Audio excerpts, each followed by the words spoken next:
একজন 29 তারিখে চাঁদ উঠে নাই, বলতেছে যে আল্লাহ তুমি কদরটা নিতে পারলাও না, আজকে চাঁদ দিলে যে কি কদর পাইতাও তুমি। নাউজুবিল্লাহ পড়েন। কিন্তু ভাই আমরা তো দুনিয়াতে বেঁচে আছি, যে কোনোভাবে সময় চলেই যাচ্ছে, কিন্তু আমার আপনার আত্মীয় যিনি কবরস্থ হয়েছেন, যে কোনো অপরাধের কারণেই তাকে কবরের শাস্তি ভোগ করতে হচ্ছে, এই বেচারিটাও মুসলমান হওয়ার কারণে রমজানের 1 মাস কবরের আযাব মাপ পেয়েছে। সুবহানাল্লাহটা আসতে হলো। তাহলে এই ব্যক্তি যদি একদিন বেশি পায়, লাভ না ক্ষতি? আমরা পাইলে আমাদের লাভ না ক্ষতি? কত বড় লাভ! গত এক জুমায় কিন্তু আলোচনা করছিলাম যে এই উম্মত, আজকে আলোচনা হবে এতেকাফের উপরে। রমজানের কথা তো 2 মাস আগের থেকেই শুনতেছি, আদার্স 2-1 কথা আসলে আসবে। আর জাকাত, সাদকা,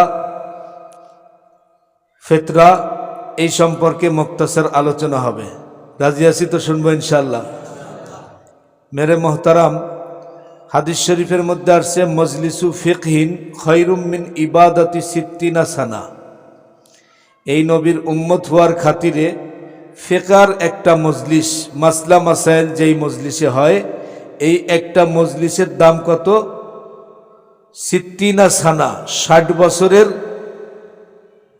বছর একটানা ইবাদত করলে যেরকম সওয়াব, সেই সওয়াব আল্লাহ তাআলা দান করেন। এটা একটা আলাদা কথা শুনতে পেলেন না? এর আগে শুনছেন যে রমজানে 170, কথা তো বাস্তব।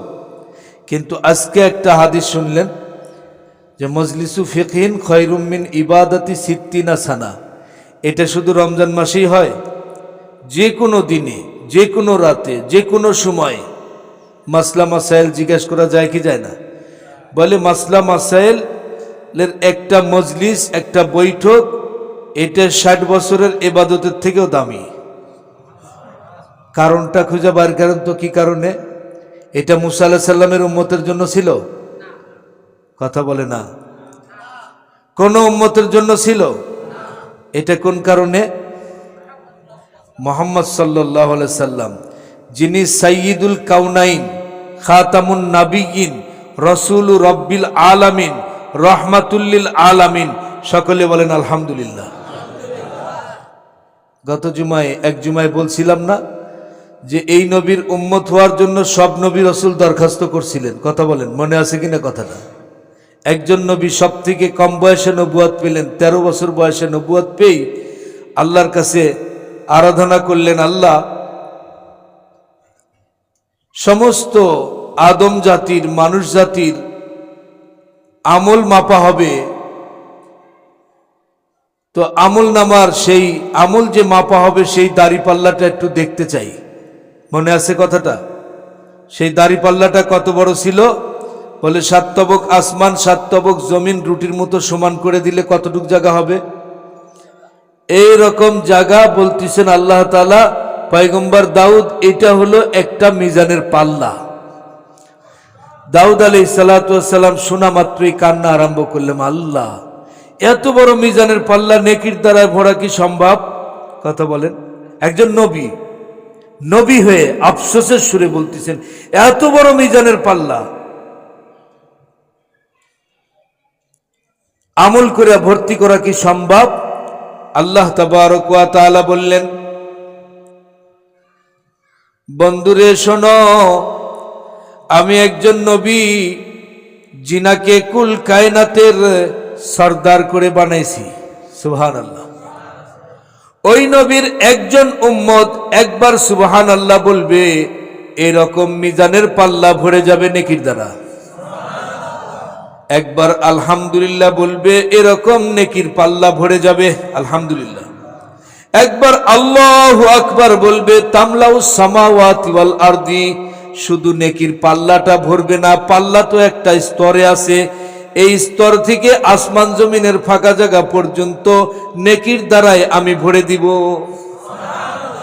পয়গম্বর দাউদ স্বপ্নের মধ্যেই কন্দনরত অবস্থায় বললেন, রব্বুল আলামিন তাহলে নবী না বানায় যদি ওই নবীর উম্মত বানাইতেন বড় ভালো ছিল। আল্লাহু আকবার। এবার বলেন, এই নবীর উম্মত হয়ে খুশি না বেজার? কিরকম খুশি? এই খুশির কোনো শেষ আছে বলেন? হ্যাঁ, আখেরি নবীর উম্মত। নবীজি এই উম্মতকে আল্লাহর কাছে বরাদ্দ করাই গেছেন যে আল্লাহ বিদায় হজের বৎসর, বিদায় হজ আরাফার ময়দানে আল্লাহ তাবারক ওয়া তাআলার কাছে দরখাস্ত করলেন, আল্লাহ আমার উম্মতকে একসাথে আপনি ধ্বংস করবেন না। আল্লাহ বললেন, দোস্ত এই ব্যাপারটা বড় জটিল, কারণ কিয়ামত আসবে না, কিয়ামতে একসাথে সব ধ্বংস হবে না। তাছাড়া আমি কোনো জায়গায় মহামারী দিব, ধ্বংস করে দিব একসাথে, গ্রামকে গ্রাম, শহরকে শহর, দেশকে দেশ। কিন্তু এটা তো এই বাজেটটা তো করা এটা সমীচীন হবে না, তাহলে তো কিয়ামতই আসবে না। বলে আল্লাহ আমার এই আরজিটা পুরা করতেই হবে। আরাফার ময়দানে আল্লাহ তাআলা প্রত্যাখ্যান করলেন, কবুল করলেন না। যারা হজ করছেন তারা জানেন, আরাফার দিবস পাড়ি দিয়ে মাগরিবের নামাজ আরাফার ময়দানে কাজা করতে হয়, এবং ওই নামাজটাই মুজদালিফায় যখন আসবেন, মুজদালিফায় এসে আজান দিতে হয়। আজান দেওয়ার পরেই মাগরিবের নামাজ আগে পড়ে নিয়ে তারপরে আবার একামত দিয়ে এশার নামাজ পড়ে নিতে হয়। কি বলেন? এক আজান দুই একামত মুজদালিফা। আরাফার ময়দানেও সুযোগ আছে, জোহর নামাজের টাইমে জোহর নামাজ পড়ে আসর নামাজ আবার একামত দিয়ে আসর নামাজ পড়ে নেওয়া। কোন টাইমে? জোহরের টাইমে, একই টাইমে এক আজান দুই একামত। মেরে মহতারাম, কারণটা কি বলেন তো? এত লম্বা সময় গ্যাপ কি জন্য করলেন? আসরটা পড়ে নিলাম জোহরের টাইমে, এখনই তো জোহরের টাইম, কথা বলেন। আবার মাগরিবটাও কাজা করালেন, তাহলে সময় কত হবে? মনে করেন আজকের দিনে জোহরের টাইম হয়েছে 12:30 মনে করেন, আর এশারের টাইম হবে আপনার 8টায়, তাহলে 12টার থেকে 8টা পর্যন্ত কয় ঘন্টা? 8 ঘন্টা টাইম। এত বড় লম্বা টাইম কি করার জন্য? ঘুমানোর জন্য না। আরাফার ময়দানে এত বড় লম্বা টাইম আল্লাহ তাআলা বাজেট করলেন এই জন্য, এক ওয়াক্ত নামাজ টাইনে আগে নিলেন, আর একটা নামাজ পিছাই দিলেন, দিয়ে 8 ঘন্টা সময় কি জন্য করলেন আল্লাহ তাআলা? এটার উত্তর হলো, আল্লাহ তাআলা 8 ঘন্টা সময় দিয়েছে যে বান্দা তোর জিন্দগির যত আরজি আছে সব আরজি আমার কাছে রাখ। কারণ হাজিরা কি বলতেছেন? লাব্বাইক আল্লাহুম্মা লাব্বাইক, লাব্বাইক লা শারীকা লাকা লাব্বাইক, ইন্নাল হামদা ওয়ান নি'মাতা লাকা ওয়াল মুলক লা শারীকা লাক।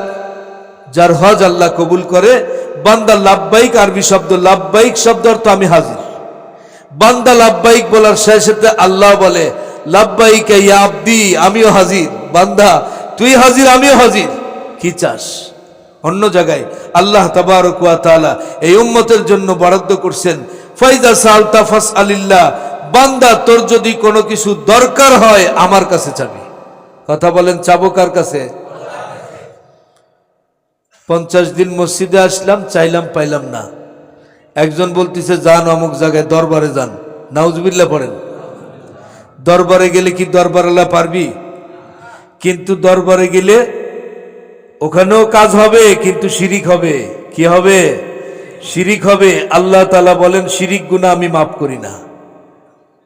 কথা বলেন, শিরিক গুনাহ আল্লাহ তাআলা কি করেন না?